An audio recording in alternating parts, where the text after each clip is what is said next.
Başkasına kördü gözüm, görmedi ki senden başka. Kalbim aşka kilitliydi, sevmedi ki senden başka. Sen vicdansız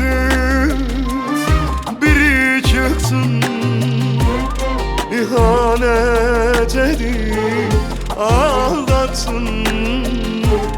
Genç yaşında beni yaktın.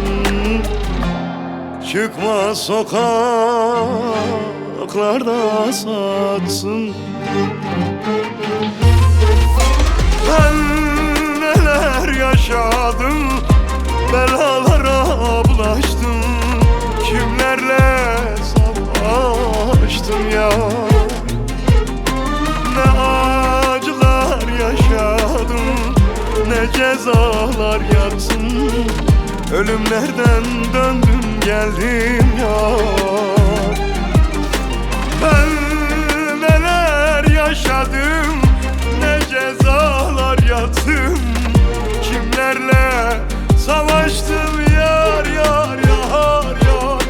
Ne acılar yaşadım, ne belalar yapsın. Ölümlerden döndüm geldim ya.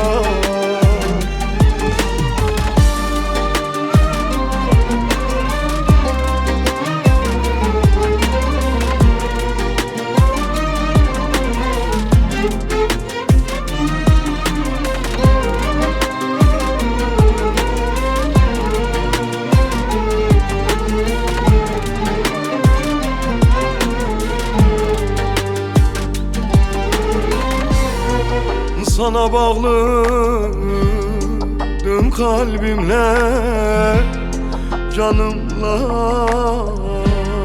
bedenimle. Kurşunlara göğüs gerdim, seni sevdim ölümüne. Sen vicdansız biri çıktın, İhanet edip aldattın. Genç yaşımda beni yaktın.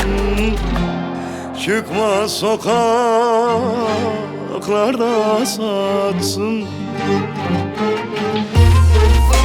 Ben neler yaşadım, belalara bulaştım.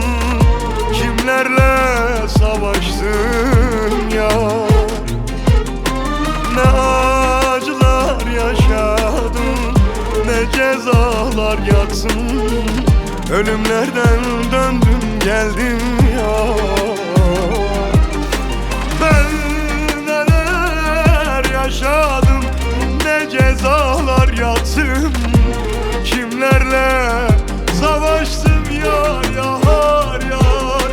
Ne acılar yaşadım, ne cezalar yattım. Ölümlerden döndüm geldim